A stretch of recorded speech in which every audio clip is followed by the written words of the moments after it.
Monsieur le Président, Monsieur le Premier ministre, Madame et Messieurs les ministres, chers collègues, ce débat, nous le devons. Nous le devons aux 53 soldats français et à tous les morts civils et militaires du conflit.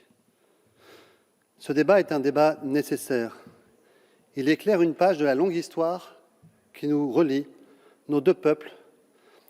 Il éclaire une lutte commune, une lutte contre le terrorisme, car le Mali a fait appel à la France au nom de l'État de droit, au nom d'un accord entre nos deux pays et au nom d'une démocratie menacée.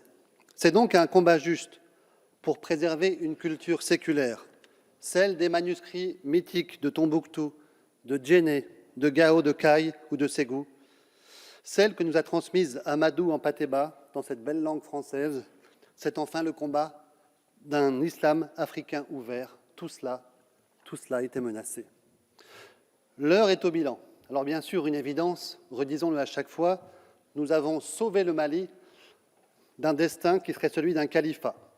Mais nous devons aussi faire un bilan juste, un bilan lucide, un bilan dressé sur un piédestal d'humilité. Dès 2013, nous avons libéré les villes, réduit AQMI avec nos alliés tchadiens et puis rendu possible l'élection régulière d'un président de la République. D'autres l'ont dit, dans ce combat pour les valeurs, nous avons eu de nombreux résultats comme la reprise des villes de 2013, l'élimination du chef d'Al-Qaïda en 2020, du chef de Daesh en 2021. Durant cette période, nous avons bien sûr ajusté notre dispositif, Apo et N'Djamena, en concertation avec nos partenaires. Et oui, il y a des résultats. Nous avons permis à la Mauritanie, au Tchad et au Niger de résister et de renforcer leurs capacités. Mais les faits sont là. Pour nous, nous devons quitter un Mali aujourd'hui à terre. C'est pourquoi vous avez pris, Monsieur le Premier ministre, un tournant nécessaire avec nos alliés le 17 février. Et nous le soutenons pleinement. Mais j'exprime deux interrogations à cet instant. Premièrement, ces succès que j'évoquais à l'instant auraient-ils pu vous permettre d'amorcer un retrait de Barkhane plus tôt? Deuxièmement, le rapport de la Commission défense, justement souligné par Sereine Mauborgne, sa rapporteure, indique que la discussion avec les terroristes est inéluctable parce que les populations et les gouvernements du Sahel le souhaitent, ainsi qu'ils le pratiquent. Alors que devons-nous faire par rapport à ces terroristes? Détourner la tête? Poser nos conditions? La nouvelle stratégie, elle comporte de multiples défis. Il faut d'abord mettre fin à une certaine incompréhension. Au Sahel, nous luttons contre le terrorisme international. Nous n'avons jamais dit que nous assurerions la sécurité à la place des États. Mais les Maliens l'ont pourtant cru, en écoutant leur propre gouvernement. C'est faux et c'est dangereux. D'abord, assurer la sécurité publique de 5 millions de kilomètres carrés avec 5 000 hommes, c'est au-dessus des capacités de n'importe qui. Ensuite, le Mali s'est défaussé de toute responsabilité et les Maliens, déçus, ont pensé que nous leur avions menti. Le président de la République a donc raison d'en appeler à une présence militaire discrète, en soutien aux forces nationales et qui n'a pas d'agenda caché. Nous, députés de la majorité, avons également joué notre rôle en faisant visiter régulièrement Barkhane à nos homologues sahéliens. Mais il faut aussi clarifier nos objectifs.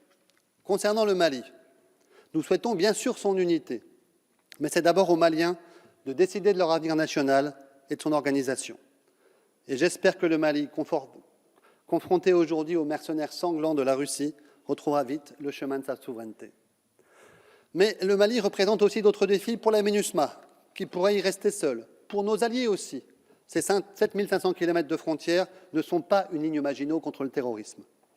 Nous restons aussi pour protéger la France contre Daesh et Al-Qaïda, pour protéger les intérêts français au Sahel et les ressortissants.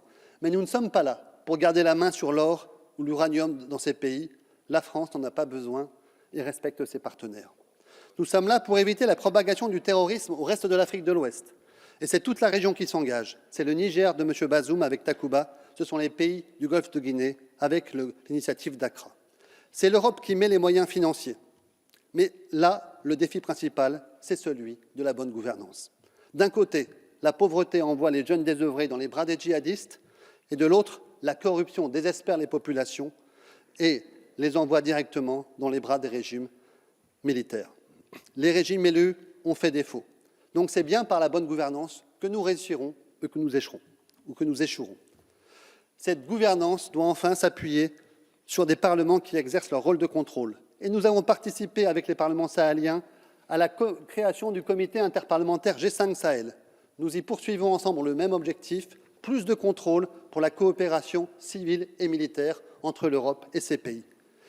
Et les coups d'État ne doivent pas ralentir cet effort.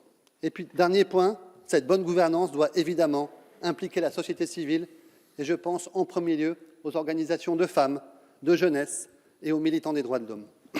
En 2 mots pour conclure, si nos militaires se retirent du Mali, nous n'abandonnons pas les Maliens. La France, l'Europe et l'Afrique partagent un avenir commun, et cela ne changera pas parce que, comme on dit à Bamako, le mariage n'est pas un fagot de bois dont on peut se débarrasser à tout moment. Merci.